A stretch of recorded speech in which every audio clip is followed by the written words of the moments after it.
हजारों साल पहले जब पृथ्वी का निर्माण हुआ तो वहां पे बहुत सारे गैसों का निर्माण हुआ।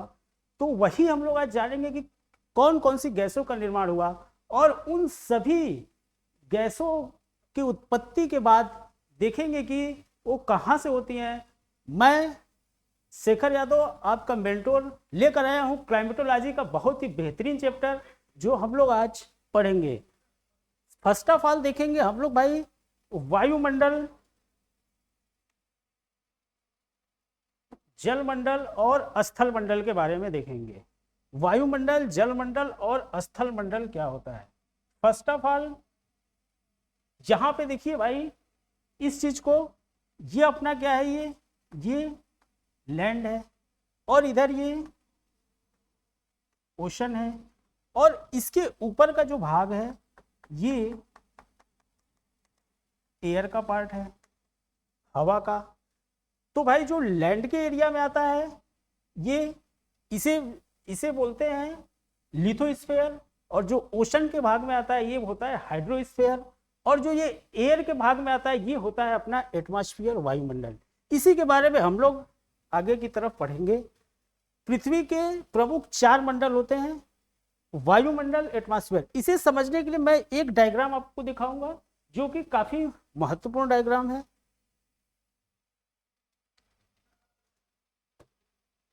यहां पे आप देख सकते हैं ये स्थल मंडल लैंड और ये जो है आपका एयर है वायुमंडल और नीचे के साइड जो है ये जल मंडल है वाटर का। इन तीनों को मिलाने से बायोस्फीयर, जीव मंडल का निर्माण होता है। कहने का मतलब ये जितने नजदीक आएंगे, ये आपस में जितने नजदीक आएंगे जीवन उतना ही ज्यादा संभव है। अगर ये एक दूसरे से दूर होते जाएंगे तो जीवन संभव नहीं हो सकेगा। आप देख सकते हैं जैसे कि मान लीजिए कि हम लोग हैं वायु से क्षेत्र से बाहर चले गए या जल क्षेत्र से बाहर चले गए तो क्या होगा, हम लोग का जीवन संभव नहीं है।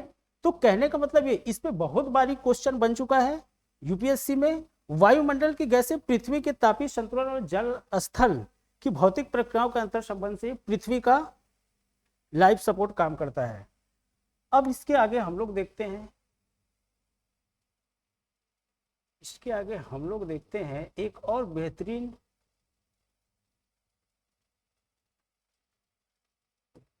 भौतिक भूगोल के अध्ययन के प्रमुख क्षेत्र।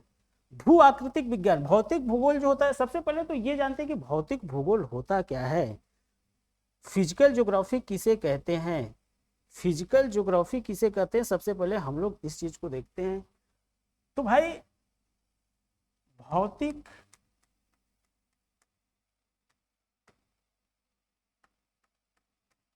भूगोल जिसे हम लोग देख सकें,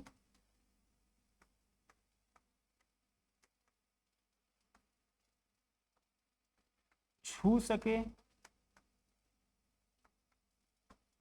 महसूस कर सके, मतलब जिसे हम लोग विजुलाइज कर सके, टच कर सके और फील कर सके, उसी को भौतिक भूगोल कहते हैं। एग्जाम्पल के लिए भाई ओशन हो गया, एग्जाम्पल के लिए हम लोग का जैसे माउंटेन हो गया, पर्वत हो गया, अर्थक्वेक, भूकंप हो गया, ज्वालामुखी, वोल्कानो, रॉक, चट्टान, ओशन, महासागर, रिवर्स, नदी, रेनफॉल जिसको वर्षा बोलते हैं, क्लाउड, बादल, साइक्लोन, चक्रवात और विंड, पवने।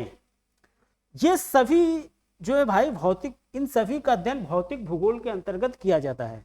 लेकिन अभी आप लोगों को मैं ये बता देना चाहता हूं कि ये जितने विभाग है, जियोमॉर्फोलॉजी भू आकृति विज्ञान, ओशियोनोग्राफी समुद्र विज्ञान और जो क्लाइमेटोलॉजी है जलवायु विज्ञान है, सबसे महत्वपूर्ण टॉपिक जो इंपॉर्टेंट है सबसे ये जलवायु विज्ञान ही है।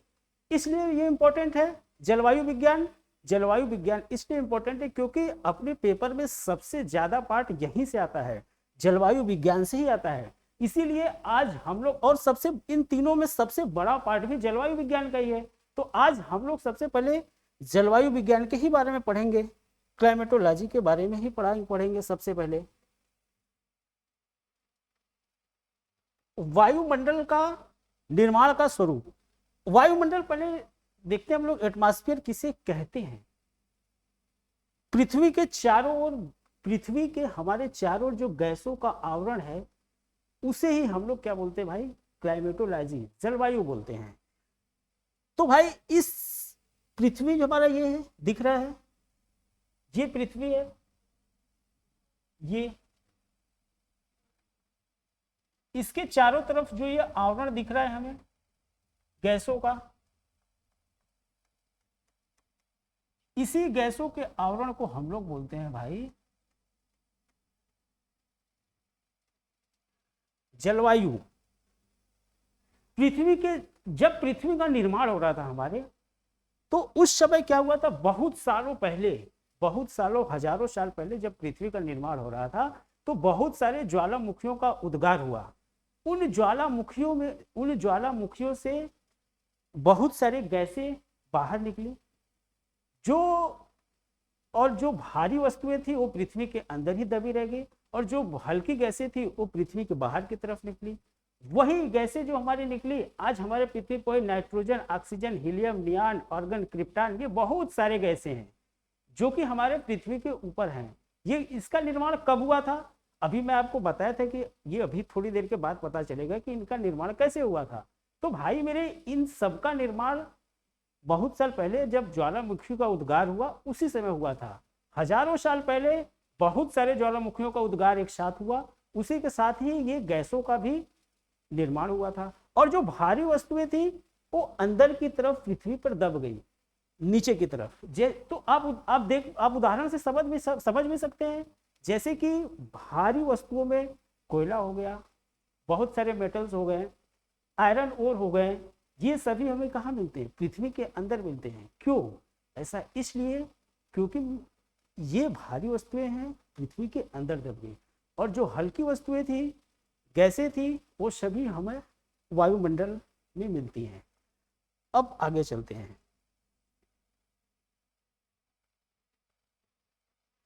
अगला, वायुमंडल में गैसों का संगठन। आप इस डायग्राम से देख सकते हैं कि किस प्रकार से है वायुमंडल का। सबसे ज्यादा वायुमंडल में जो हमें मिलते हैं सर, नाइट्रोजन मिलते हैं। नाइट्रोजन कितना मिलता है, 78.08%। नाइट्रोजन कितना मिलता है, यहां पे लिखा हुआ है सर, आप इसको देख लीजिए।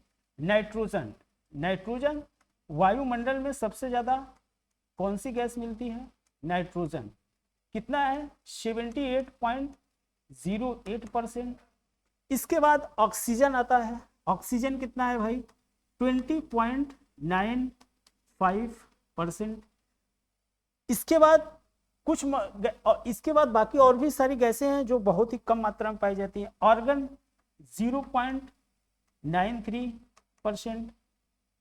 कार्बन डाइऑक्साइड CO2 बहुत ही इंपॉर्टेंट गैस है ये, जिसके वजह से ही पृथ्वी पर जीवन संभव हुआ और पृथ्वी के तापमान नियंत्रित रहता है, लेकिन जरूरत से ज्यादा नहीं, जितना इसकी आवश्यकता है उतना ही रहेगा। तो अगर ये गैस जरूरत से ज्यादा हुआ तो इसका बहुत ही निगेटिव इम्पैक्ट पड़ेगा हमारे वातावरण में।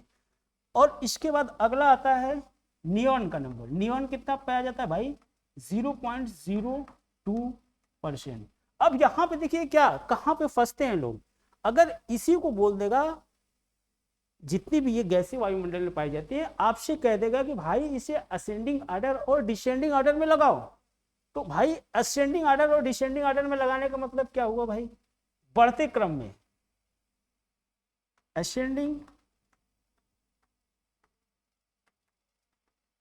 Ascending order and descending order.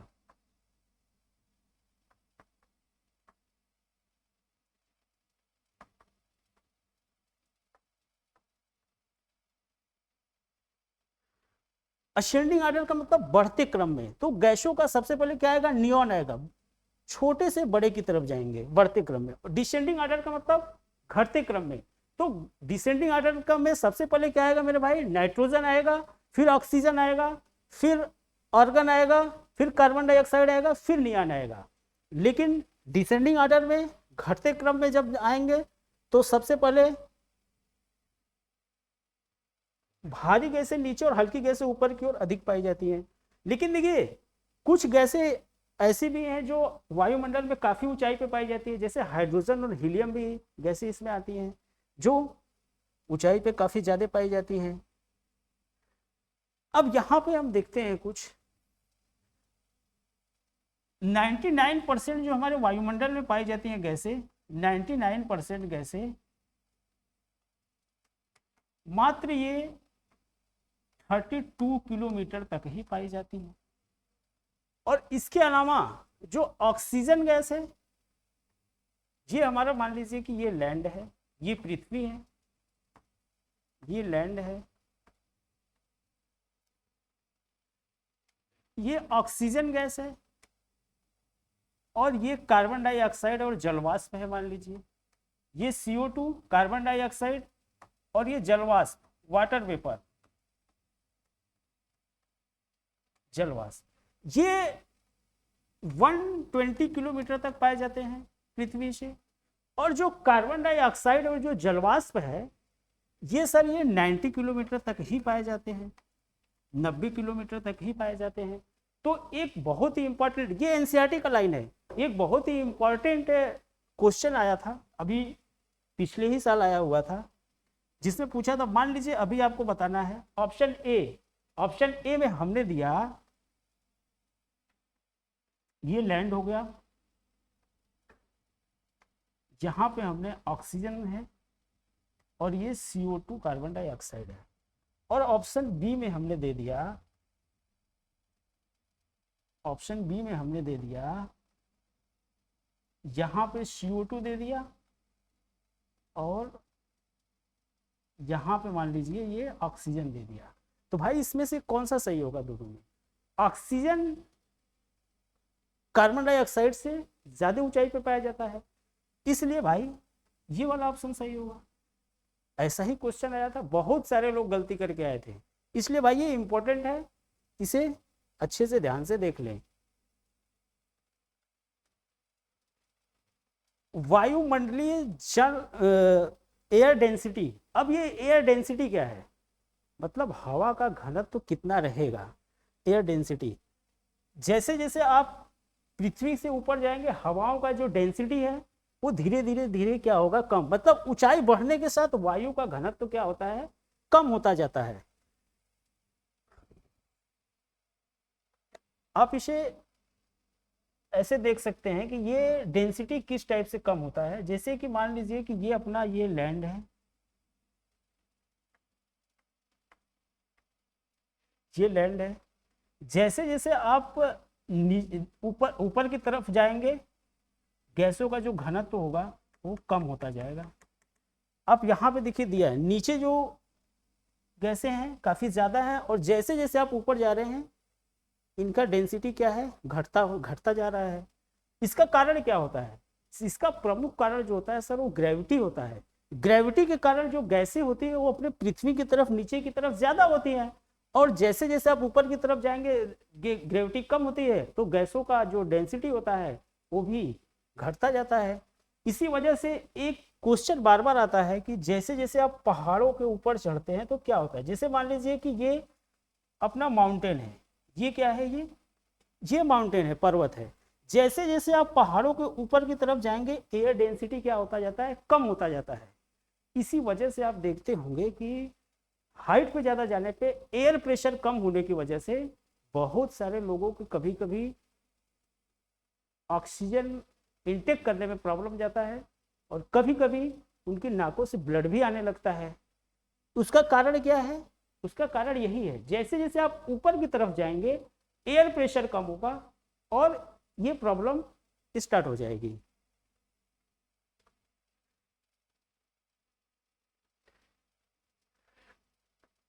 अब यहां से हम लोग देखते हैं भाई क्लाइमेटोलॉजी के एक बहुत ही इंपॉर्टेंट, मौसम मतलब कहने का मतलब वेदर और क्लाइमेट, जलवायु में क्या डिफरेंस है। वेदर, मौसम एंड जलवायु में क्या डिफरेंस है। तो भाई यहां पे हम लोग देखते हैं, मान लीजिए कि यहां पे ये क्लाइमेट है, जलवायु, और नीचे है वेदर, मौसम। सबसे फर्स्ट ऑफ ऑल पहले इसको समझते हैं, बहुत ही महत्वपूर्ण ये लिखा हुआ है दोनों शब्द, बहुत लोगों को इसमें डिफरेंस नहीं पता होता है। जलवायु क्या होता है और मौसम क्या होता है। मौसम day to day, day to day, आज का मतलब कहने का आज का तापमान, टेम्परेचर, रेनफॉल, वर्षा, उसके बाद डेंसिटी, घनत्व और ह्यूमिडिटी, डे टू डे या कल का। आप लोग बहुत बार न्यूज़पेपर में भी देखते होंगे, देता होगा आज का मौसम कैसा रहेगा, आज बारिश होगा कि नहीं होगा, ये सब चीजें जो भी देता है ये क्या होता है भाई, ये वेदर, मौसम होता है। लेकिन जो जलवायु क्लाइमेट होता है, इसमें क्या होता है, क्लाइमेट में क्या होता है भाई कि क्लाइमेट में एवरेज लेते हैं। एवरेज तापमान कितना है, औसत, एवरेज टेम्परेचर, एवरेज ह्यूमिडिटी कितनी है, एवरेज रेनफॉल, मतलब 1 मंथ, 1 महीने का हो सकता है वो, या पूरे 1 वर्ष का भी हो सकता है। एवरेज मतलब औसत, 1 महीने का भी हो सकता है, 1 वर्ष का भी हो सकता है। कहने का मतलब ये है कि एवरेज, एवरेज तापमान कितना होगा, एवरेज ह्यूमिडिटी क्या होगी, एवरेज रेनफॉल क्या होगा, तो ये किस में आता है भाई, क्लाइमेट में आता है। जैसे मान लीजिए कि हम कहीं घूमने के लिए गए, किसी मान लीजिए कि अभी जैसे मान लीजिए कि हम लोग नॉर्थ में हैं, थोड़ी बहुत यहाँ पे गर्मी है, और मान लीजिए कि हम लोग घूमने के लिए यहाँ से चले गए जो है जम्मू कश्मीर में, तो जम्मू कश्मीर का तापमान क्या है, हम लोग तो यहाँ के मौसम को एज्यूम कर रहे हैं कि यहाँ पे तो गर्मी है, हम लोगों ने उतने कपड़े नहीं लेकर गए ठंडी वाले, सिर्फ और सिर्फ हम लोग क्या लेकर गए हैं, सिर्फ हम लोग गर्मी के कपड़े लेकर गए। लेकिन वहां जाने के बाद हम लोग को ये पता चल रहा है कि भाई यहाँ तो मौसम काफी जो है कि ठंडी है। तो भाई ये क्या हुआ, ये मौसम आज के दिन ही ये चेंज हो गया जाने के बाद से। तो ये क्या हुआ, ये वेदर हुआ, मौसम हुआ। और वहां के जो लोग हैं उन लोगों के लिए क्या है भाई, औसत तापमान वहां का जो है इतना रहता ही है, तो उन लोगों के लिए वहां का क्या है, ये क्लाइमेट ऐसा है। लेकिन हम लोगों के लिए क्या हुआ, वो एक दिन के बाद अगले ही दिन क्या हुआ, मौसम चेंज हो गया, गर्मी से ठंडी आ गई। तो यहाँ पे क्या आया, मौसम का चेंजेस आ गया।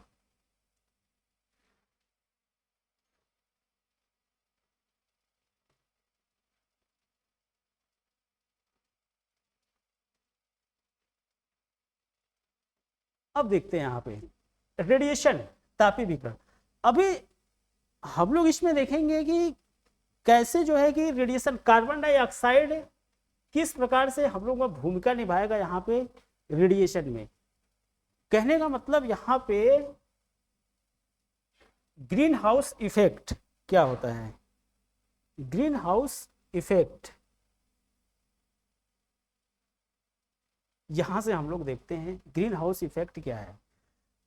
अब यहाँ पे सोलर रेज आएगा जो शॉर्ट वेव होता है, और ये हमारे पृथ्वी पे, लैंड पे आएगा, गिरेगा, और पृथ्वी क्या होगी, पृथ्वी हीट होगी, और यहां से एक और रेडिएशन, हीट होने के बाद एक और रेडिएशन निकलेगा जिसे टेरेस्ट्रियल रेडिएशन या लॉन्ग वेव बोलते हैं। तो ये पृथ्वी को हीट करेगी, और कार्बन डाइऑक्साइड का लेयर यहाँ पे रहेगा।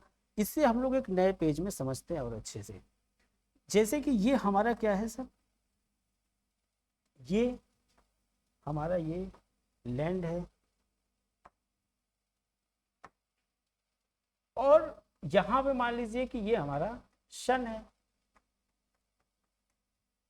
यहां से ये शॉर्ट वेव रेडिएशन हमारे पृथ्वी पे पड़ा, जिसके कारण पृथ्वी क्या होगा, हीट होगा।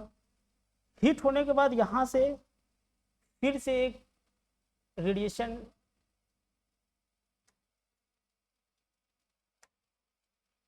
हीट होने के बाद एक ये लॉन्ग वेव रेडिएशन निकलेगा यहां से, और यहां पे पृथ्वी के इस लेयर पे, इस लेयर पे, इसके नीचे कार्बन डाइऑक्साइड के लेयर हैं, CO2 के, और पृथ्वी के पास ये लेयर कार्बन डाइऑक्साइड के लेयर जो है काफी ज्यादा मात्रा में होगा। तो भाई इसको देखते हैं यहाँ पे क्या होगा। तो भाई ये जो सन आ रही है ये क्या है, ये शॉर्ट वेव है, ये शॉर्ट वेव है, लघु तरंगे हैं। और ये लघु तरंगे पृथ्वी पे गिरने के बाद जब पृथ्वी को हिट करेंगी तो यहां से ये ऊपर की तरफ निकलेंगी। और इसी को एक नाम और देते हैं यूवी रेज, अल्ट्रावायलेट पराबैंगनी किरणें। और एक नाम इसका और आता है इंसोलेशन।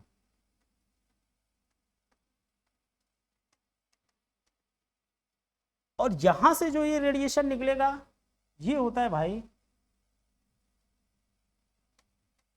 लॉन्ग वेव,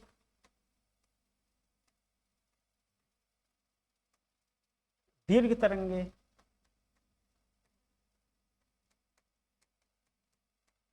ये लघु तरंगे हैं।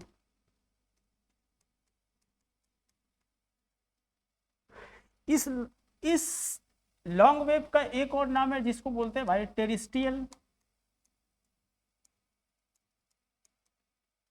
टेरेस्ट्रियल वेव, पार्थिव विकिरण।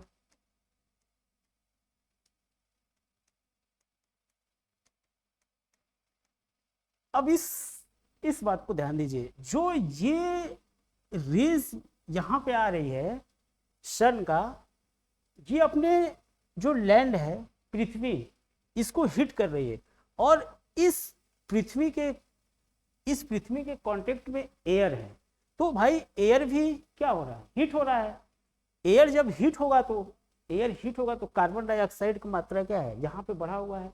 तो इस कार्बन डाइऑक्साइड का एक क्वालिटी होता है, बाकी जितने भी एयर हैं अपने एटमॉस्फेयर में, वो सभी लघु तरंगों को आने देती हैं और वापस को जाने देती हैं। लेकिन इस कार्बन डाइऑक्साइड की एक ऐसा क्वालिटी है कि ये लघु तरंगों को तो पृथ्वी पे आने देती है, लेकिन ये वापस जब ये लॉन्ग वेव होकर जाती हैं तो कुछ ही ऐसी तरंगे हैं जो यहाँ से ऊपर की तरफ जा पाती हैं, बाकी तरंगों को ये रोक लेती है। लॉन्ग वेव को, दीर्घ तरंगों को ये रोक लेती है, जिससे कि यहाँ का तापमान जो होता है बढ़ जाता है, तापमान बढ़ जाता है। तो भाई एक चीज और ध्यान दो कि ये जो अपना पार्ट है ये एयर का, ये गर्म कैसे होता है, क्योंकि जब ये पृथ्वी पे अपना ये लघु तरंगे आती हैं, मतलब सन रेज आती हैं, तो सन रेज आने के बाद पृथ्वी को गर्म करती हैं और उसके कांटेक्ट में क्या होता है, एयर होता है, ठीक है। उसकी वजह से क्या होता है, ये गर्म हो जाता है। तो इसको क्या बोलते हैं, कंडक्शन बोलते हैं। कंडक्शन का मतलब क्या होता है, एक जो है अलग तापमान हो, एक दूसरे का अलग तापमान, मतलब दो डिफरेंट तापमान की वस्तुएं अगर आपस में कांटेक्ट में आती हैं तो जिसका तापमान ज्यादा होता है वो हीट अपना ट्रांसफर दूसरे वाले बॉडी में कर देती है। तो इसी को बोलते हैं भाई कंडक्शन, जिसको हिंदी में चालन भी कहते हैं। तो आप इतने बातों को समझ गए होंगे, आगे देखते हैं। और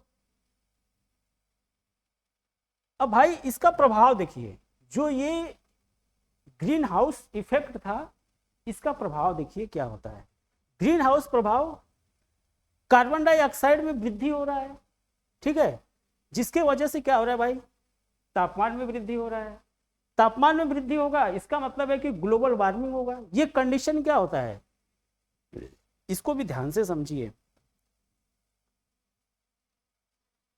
एक नए पेज पे समझते हैं। देखिए यहां पे इस प्रक्रिया में क्या होता है, इसको ध्यान से देखिए। CO2 कार्बन डाइऑक्साइड में क्या हो रहा है, वृद्धि हुआ, ठीक है, कार्बन डाइऑक्साइड में वृद्धि हुआ, जिसके वजह से टेम्परेचर, पृथ्वी का तापमान में भी वृद्धि हुआ। और इसके कारण क्या होगा भाई, ग्लेशियर जो है अपने, ग्लेशियर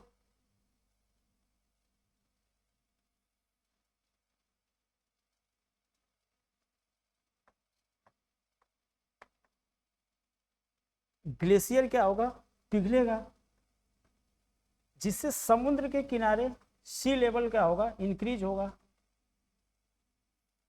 सी लेवल, सी लेवल बढ़ेगा, जिसकी वजह से या जिसके कारण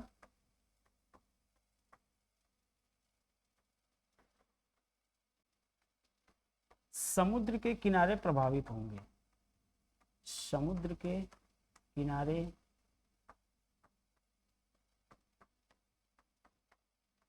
प्रभावित होंगे। देखिए यहां पे समझिए, कार्बन डाइऑक्साइड CO2 जो है, कार्बन डाइऑक्साइड में वृद्धि होगा, जिसके कारण क्या होगा, टेम्परेचर में वृद्धि होगा, और टेम्परेचर में वृद्धि होगा तो ग्लेशियर क्या होंगे, पिघलेंगे, और ग्लेशियर पिघलेंगे तो सी लेवल इंक्रीज होगा, सी लेवल इंक्रीज होगा, उसकी वजह से क्या होगा, जो समुद्र के किनारे होंगे वो क्या होंगे, डिस्टर्ब होंगे।